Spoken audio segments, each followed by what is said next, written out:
El placer de viajar. Con Carmelo Jordá y Kelu Robles. Kelu Robles. Carmelo Jordá. Muy buenos días, tardes, noches o lo que sea cuando nos estéis escuchando. Bienvenidos a un nuevo episodio del Placer de Viajar. Que no hay ninguna duda, pero vamos, es que ninguna, que es el mejor podcast de viajes desde que en el año 932 Fernán González crease, más o menos, el Condado de Castilla y decidiese pues que no había que hacerle mucho caso, o no todo el caso, al Rey de León. Así que a partir de ahí nació lo que un tiempo después fue el Reino de Castilla, y lo demás pues es historia, pero además historia de la gorda. ¿Cómo te gusta picarme y sabiendo que soy de León? Vamos a hablar de Castilla. Oye, pues estamos aquí no solo para viajar, también para tender puentes, y con Castilla también, porque oye, pues sí, menuda historia. Esos ya están entendidos, que tampoco... Por supuesto. Hoy entiendo, por supuesto, que vamos a viajar a la cuna de Castilla, y lo vamos a hacer con el tercer Beatle, siempre lo decimos, David Alonso, que se estrena esta temporada, no la habíamos llamado todavía. No había habido problemas de agenda y no había podido ser, pero bueno, ya estamos solucionando ese pequeño fallo que hemos tenido hasta esto en la cuarta temporada del podcast.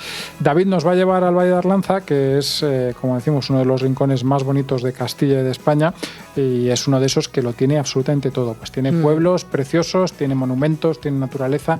Y luego en la segunda parte del podcast nos vas a llevar tú, Kelu, te estoy señalando ahora, aunque la gente no nos vea, a una ciudad que creo que es apasionante, ¿no? Sí, me encantó, Tánger. Nos vamos a esta ciudad marroquí porque creo que además está muy bien, si no hemos ido nunca al Magreb, así como aperitivo para introducirnos en ese mundo, choque cultural incluido, además muy económico, o sea que yo creo que, oye, pues está muy bien para poner una tona exótica al programa de hoy. Pues tiene muy buena pinta y solo me queda una cosa más que decir. Pasajeros, en este caso, al podcast.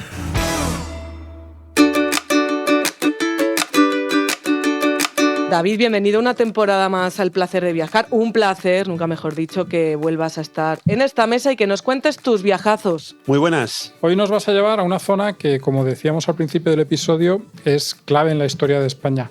¿Dónde está? La primera pregunta, obviamente. Pues sí, es una zona muy importante en la historia de España, y a pesar de eso es bastante desconocida como destino turístico. ¿Dónde está? En la provincia de Burgos, lindando con la de Palencia, entre las comarcas de la Sierra de la Demanda y la Ribera del Duero.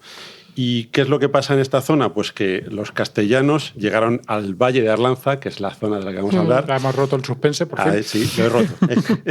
Bueno, el Valle de Arlanza hacia el año 900, o sea, antes de ayer prácticamente, y se dedicaron a construir una serie de fortalezas como la que queda en el pueblo de Covarrubias. Y luego, digamos, en esa zona pues era como el epicentro de lo que fue el primer condado de Castilla.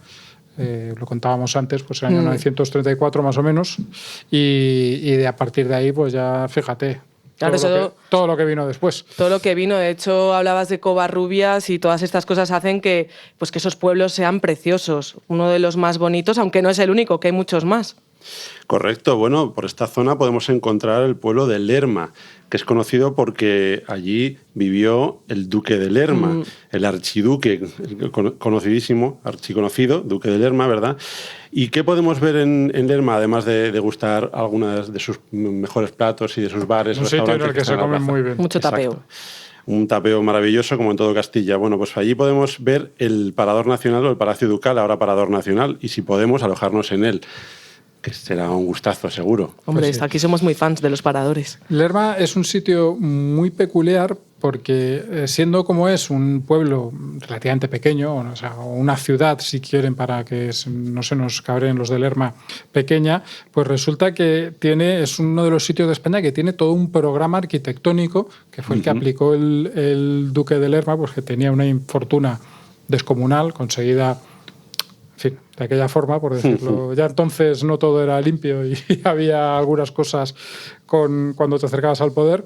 Y entonces, pues eso, como digo, hay todo un plan urbanístico, y de hecho se ve cuando vas precisamente por el valle del río Arlanza, que vamos a seguir hoy, pues cuando lo ves desde allí, ves allí arriba, ¿no?, puestos como en un mirador, pues todos estos edificios que mandó construir el duque de Lerma, el palacio, la plaza mayor, el monasterio de la Ascensión, que es era un convento de clarisas, y la iglesia, la colegiata de San Pedro, están todos puestos de forma que estás viendo como un skyline. O sea, realmente te das cuenta de que esas distintas obras eran una única obra para hacer esa ciudad maravillosa. Bueno. Y la verdad es que es una cosa que yo en pocos sitios de España creo que se ve tan claramente, pues eso, un proyecto urbanístico, una idea de convertir una ciudad en algo completamente distinto y obviamente mucho mejor, o mucho más esplendoroso. Se puede ver incluso desde la 1, o sea que podemos identificar muy bien esta ruta para meternos por todos estos lugares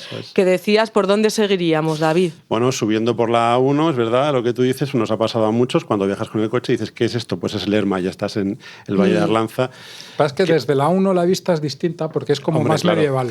Que es muy bonita también, quiero decir, pero en nuestra ruta yo creo que vale, bueno, no sé si es más bonita, pero es como más excepcional. Bueno, además de Lerma, podemos viajar o podemos desplazarnos hasta Covarrubias, como hemos dicho antes, y ver allí la Colegiata.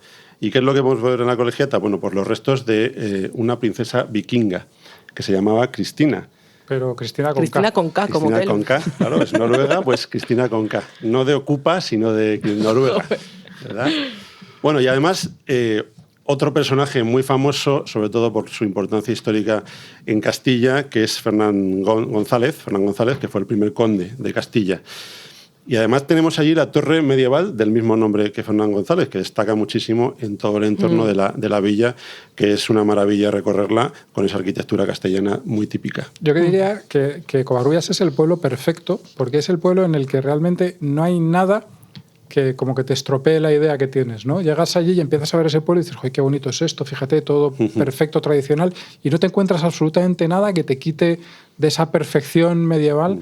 Es realmente, para mi gusto, uno de los pueblos más bonitos de Castilla, y mira que hay sitios en Castilla bonitos, pero uno de los más o de los que menos se ha, iba a decir pervertido, no sé si es la palabra, pero me entendéis, Sí. de los que menos se ha estropeado con el tiempo, más se ha conservado, es sin duda Covarrubias. Es que no hay nada que desentone en este pueblo, es verdad. Incluso los soportales, todo, hasta los propios ciudadanos, vecinos del pueblo, parecen medievales. O sea, les ves allí y son, bueno, vamos A ver qué opinan ellos, que nos escriba alguno. Vamos a mandar un saludo a los vecinos de Covarrubias. Que ahora mismo no sé el gentilicio, pero seguro que podéis ayudarme. Y en ese pueblo, pues te puedes topar con un perro que también parece medieval. De hecho, es algo así muy típico. ¿De Covarrubias hacia dónde tiramos? Bueno, desde Covarrubias hay una curiosidad relacionada con Cristina de Noruega, que es la capilla de San Olaf. ¿Y qué es esto? Bueno, pues es una capilla de verdad. La de Frozen. No está consagrada como tal, pero sí es visitable, y no es la de Frozen, aunque yo cuando lo visité, mis hijos me preguntaban, bueno, ¿y San Olaf? Pues Olaf, Frozen. No tiene nada que ver. Es una capilla vikinga que es un honor a el santo San Olaf, que es obviamente pues noruego y vikingo, que podemos visitarla y está a muy pocos kilómetros, incluso andando podemos ir allí. Oye, nota al pie. Gentilicio de Covarrubias, racheles y rachelas. ¿Has visto? Toma ya. Está complicadito, ¿eh? Estaba complicado adivinarlo, sí. Sí, me deja. Bueno, pues un saludo a los racheles, que cuando decimos que son medievales lo decimos en el mejor y más elogioso de los sentidos. Eso es. Después de Covarrubias y de la capilla de San Olaf, la siguiente parada es... Bueno, es Santo Domingo de Silos. Muy conocido. Muy, muy conocido. Es un pueblo con un encanto especial y que también tiene una de las mayores joyas del románico español. Un monasterio benedictino, el de Santo Domingo de Silos, construido en el siglo XI y que además es de una época visigótica también y está muy bien conservado. ¿Cuál es el mayor tesoro? Su claustro románico. ¿Y qué es lo que podemos ver allí también o escuchar? El canto gregoriano. Claro, fueron los monjes de Silos los que se hicieron famosos y grabaron unos discos hace un tiempo y tal. Y se sigue, lo importante es que se sigue cantando. Yo no recuerdo, había unos días a la semana en los que podías verlo. Pero bueno, es algo que la gente puede ver y experimentar, casi diría. Y gratis, porque en estas cosas. Yo hace algún tiempo que no viajo por allí, aunque suelo viajar mucho por esta zona, porque está cerca de donde suelo veranear, ya que lo sepan los oyentes también. Y recuerdo que entrando en el monasterio tienen un cartel dentro del monasterio en el que vienen los horarios de los rezos, los laudes y demás, el primero a 5 de la mañana, con lo cual si algún día estamos por allí, hacemos noche y queremos aprovechar a disfrutar del canto gregoriano, nos levantamos un poquito pronto y vamos a los laudes y seguro que nos gusta. O te acuestas un poco tarde. bien, también. Que a esas horas es una opción también. También, porque en estas rutas en las que visitas pueblos y pueblos, pues da mucho de sí. ¿Cuál sería el siguiente, David? Bueno, el que os ofrezco es Salas de los Infantes. ¿Y por qué lo destaco? Porque también hay que tener en cuenta a los más pequeños, sobre todo a los niños. ¿Qué tenemos en este pueblo así para niños? Pues bueno, el Museo de los Dinosaurios, donde se puede conocer al detalle el origen de la humanidad, con maquetas, con paneles explicativos o con piezas originales de la época prehistórica. Está muy divertido, para niños. Qué Muy bien. divertido. Estamos viajando a la historia de España, a la prehistoria también, que estamos hablando. Y dime, corrígeme si no me equivoco, pero en esta zona también hay todo un viaje a la historia del cine, ¿no es así, David? Bueno, por supuesto. Este es un lugar de peregrinaje para los aficionados al cine de Sergio Leone y los spaghetti western. Qué gran director. Sí, Totalmente. sí. Yo la primera vez que lo visité fue cuando el 50 aniversario de la película, que es cuando inauguraron la reconstrucción del cementerio de Sad Hill, que es, para que los oyentes se sitúen, en la escena final del Bueno, el feo y el malo, en la que está Clint Eastwood del bueno, el Igualach el feo y Lee Van Cleef el malo haciendo un duelo. Y no voy a desvelar el final porque la película es una maravilla para que lo vean los oyentes, quien no lo haya visto, pero ahí es donde se rodó. Y este cementerio es una de las más famosas localizaciones de la película y lo reconstruyeron una asociación que ahora mismo permite la visita. Y el sitio es maravilloso, porque además, no solo han reconstruido el cementerio, sino que han también vuelto o revivido el campo de prisioneros de Butterville, que es otra de las localizaciones de la película, y es una película, yo creo que la veo una vez al año, y bueno, es muy recomendable. Pues tienes que apuntarte el documental Desenterrando Sad Hill, que organizó pues esta asociación y además te hace Es ver muy todo este logro, ¿no?, que consiguieron recuperando este espacio que estaba, cubierto por la maleza. Hay que decir una anécdota, que es que para la construcción de este cementerio y de muchas de las localizaciones de la película en Burgos, Sergio Leone contrató, o entre comillas, Franco ofreció a un destacamento de soldados de su ejército y lo hicieron voluntariamente o por un precio muy bajo. A ver, ¿tú no lo habrías hecho? A ti cambio te dan de la participar. oportunidad de... Hombre, por supuesto. de ser figurante. Cuando no se hacían las cosas por ordenador, que los figurantes que aparecen son de verdad. Tal cual. Bueno, y otra de las cosas curiosas que podemos encontrar en el Valle de Arlanza es el territorio Arlanza, como si fuera arte y Arlanza, ¿no? Es un juego de palabras. Su fundador es Félix Yáñez. ¿Y qué es lo que podemos ver allí? Bueno, él es un antiguo albañil que ahora es escultor de su propio pueblo, un pueblo burgalés a escala real. Y es una auténtica maravilla porque esta persona utiliza materiales reciclados para construir todos los días de su vida un pueblo a escala real. Pero está haciendo un pueblo, o sea, Sí, no sí. es que esté haciendo una representación, no, está como haciendo un pueblo como no sé, Es un pueblo performance real. artista. Como si viéramos Covarrubias, pero hecha por él. O sea, una reinterpretación de un pueblo medieval castellano por este Qué cosa más señor. alucinante. Sí, con materiales reciclados. Para los niños de la zona. es una auténtica gozada y para los mayores también. Y no cuesta mucho, creo que recordar que eran 4 o 5 euros la entrada y pues hasta el tallito a la mañana si quieres. ¿No? Oye, David, estoy pensando que estamos hablando mucho de pueblos, pero no hemos contado a la gente cómo es el entorno del Valle de Arlanza. ¿Qué nos puedes destacar? Bueno, el paisaje es muy bonito, es una maravilla, es naturaleza en estado puro y además hay un punto en concreto que a mí me gusta bastante, que es el desfiladero de la Yecla y los Sabinares de Arlanza, que es además un espacio natural protegido.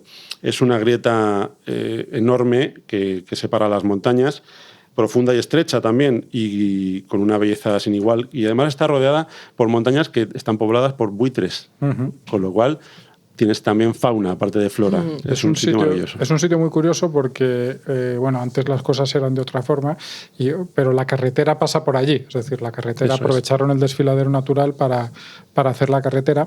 Y eso, por una parte, pues seguro que no está obviamente tan natural, pero por otra parte te permite conocerlo. Y no es, la parte de desfiladero no es muy larga, pero sí que es de los sitios más estrechos y digamos con unas rocas así. Eso es visualmente es muy llamativo y como bien dices, luego encima si tienes la suerte, que es fácil tenerla allí, porque ven allí de ver los buitres, pues es una gozada. Y en otoño, o sea, en esta época, de verdad, que la gente vaya, porque los árboles que hay por allí cogen un dorado espectacular, así que es un momento perfecto para conocer toda esta zona y bueno, pues el desfiladero de la Yecla, que está muy bien, la parte de esta zona. En un momento ha dado de sí muchísimos pueblos, paisajes, rincones que podemos aprovechar, por ejemplo, para un fin de largo y conocer el Valle de Arlanza. Muchísimas gracias, David, una vez más por venir y contarnos este viaje tan bonito. Gracias a vosotros. A ver, Kelu, para empezar con Tánger, sitúanos un poco, dinos así cómo es la ciudad. Y ya has comentado algo, pero ¿qué es lo que hace que para ti sea un punto al que hay que ir? Sí, razones. Lo comentaba al comienzo del episodio. Ese choque cultural que a veces nos apetece cuando iniciamos un viaje, un destino económico, hay vuelos muy baratos, incluso si estamos en el sur de la península, pues podemos acercarnos en uno de esos barcos. Y luego la posición de Tánger hace que provoque esto de lo que decía yo al principio de es un choque cultural, pero si nunca hemos estado en el Magreb es una ciudad excelente para introducirse en ese mundo porque se nota que están situados en una zona como balcón a Europa, muy cerca también de España, y por otro lado tiene ese retrovisor puesto en el Magreb, o sea, no deja de ser otra cultura pues diferente y que nos va a sorprender por eso, pero tiene ese punto light, yo creo que está muy bien para conocer.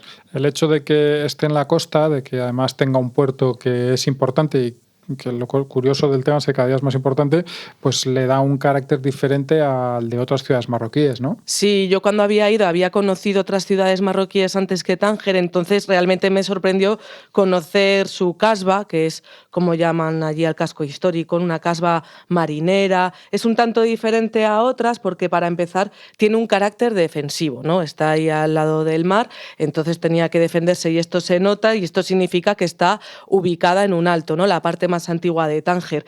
Muy bonita, blanquiazul, blanquiverde, esas calles marineras con esos ribertes, esas puertas y esos ventanales en esos otros colores, que esto también lo distingue de otras ciudades marroquíes. Y bueno, lo que significa también que esté en un alto y sea defensiva, pues es que tenemos que preparar las piernas porque vamos a tener que caminar bastante, subir bastantes cuestas, pero luego va a merecer muchísimo la pena esa vista que vamos a obtener de toda esa panorámica junto al puerto del estrecho de Gibraltar. Se ve allí Cádiz desde la otra costa. Ah, qué chulo. Y bueno, y por todo esto también la Medina de Tánger, pues, oye, es muy tranquila, no es como otras ciudades quizá más apabullantes de Marruecos. Y cuando hablaba de la casba, el casco antiguo, esto que decía yo de que es una ciudad, el casco antiguo, la parte antigua de una ciudad árabe, pues la de Tánger conserva unas murallas medievales del siglo XV. O sea, hoy se encierran allí toda una ciudad aparte donde hay hotelitos, cafés, mucha bohemia, pequeñas tiendas de souvenirs, como no, especias, ¿no? Un poco lo típico también de Marruecos, ¿no? Con todos esos colores. Como la parte antigua, un poco hipsterizada en el buen sentido, ¿no? Es decir, un poco más moderna, más accesible, ¿no? Para el turista, quizá. Sí, muy tranquila además, porque aquí vamos a ver en este alto pues cómo llegan los buques, se van a lo lejos, esos atardeceres y estas tienditas, pero la verdad que bastante relajadas. Te encantaría ir a ese alto. Yo me acordé de ti porque es uno de los mejores atardeceres que he visto en mi vida, en toda esa panorámica. Estoy ya con la cámara, digamos, preparada, así ya un poco tembloroso, preparado para las fotos.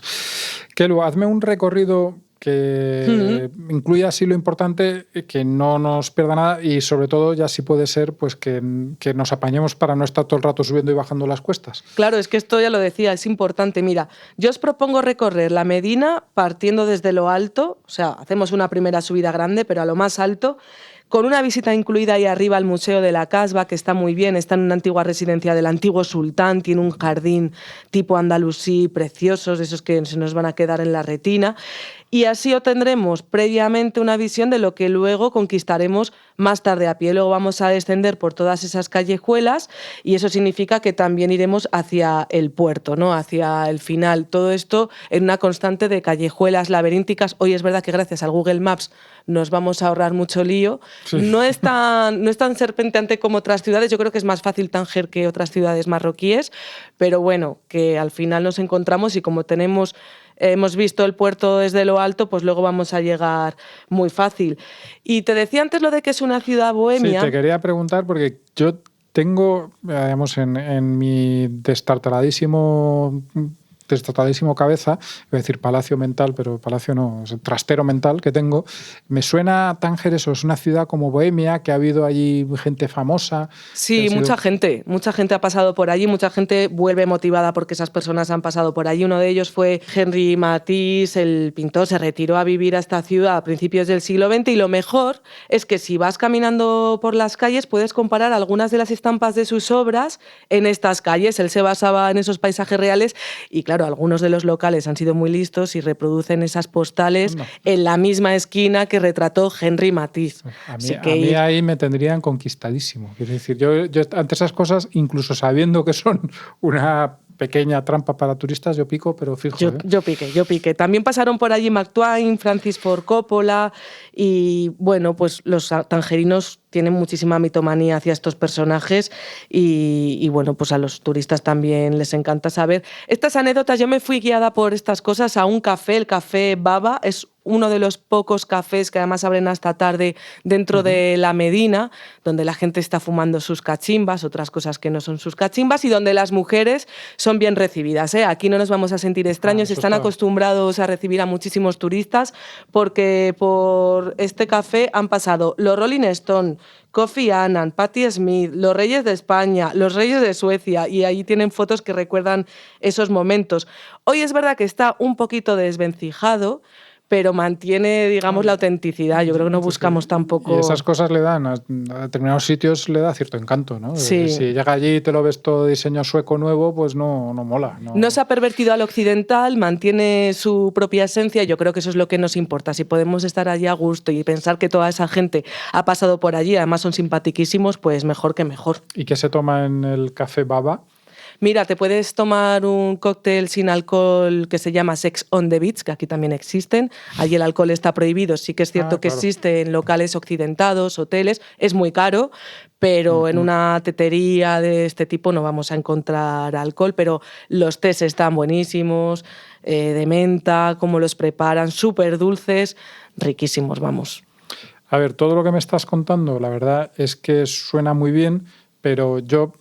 Cuando hablo con la gente de viajar a países como Marruecos, pues muchas veces surge un poco la misma duda, ¿no? Si es de esos sitios donde vas por la calle y te están acosando para que compres cosas y tal, que la verdad es que yo en algunos viajes que he hecho, pues llegaba a resultar, no sé si entre incómodo y desagradable, quiero decir, pero bueno, sí. no era lo que mejor recordabas del viaje después. Yo he visitado Marruecos antes y después de la pandemia y me contaron que pues el propio país ha querido cambiar esa imagen que comentas porque, sobre todo desde la pandemia, ¿no? Por esto del contacto físico, la cercanía, ¿no? Que se acerquen a intentar vender de todo tipo de cosas. Y es cierto que cuando fui pasada la pandemia, ya con tiempo después, noté el cambio. No sé si es porque Tánger en sí es una ciudad eminentemente más tranquila que Marrakech, por ejemplo, que es muchísimo más turística. Lo que es cierto es que aquí no nos van a acosar de esa manera. Siempre van a intentar pues, venderte, hablarte de, por cierto consejo, mítico zoco bereber. No suele existir, suele ser una tienda de algún amigo a la que quieren llevarte pues, para llevarse su comisión y venderte algo. Y si preguntas por dónde está algún lugar, siempre van a intentar pues, llevarse también ellos alguna propinilla, ¿eh? Pero nada más allá de esto, es una ciudad bastante tranquila y oye, pues cada uno se intenta también buscar un poquillo la vida, es entendible. Sí, eso está bien, pero sí que yo creo que si realmente, o sea, lo que me cuentas es buena noticia, ¿no? Porque eso, como digo, en algunos sitios, he dicho antes Marruecos porque estamos en Marruecos, pero pasa en más países, bueno, pues eso hace una experiencia que al final te carga un poco. Así que si estamos saliendo de eso, que la gente te aborde, que la gente hable contigo, no solo no es malo, sino que es bueno.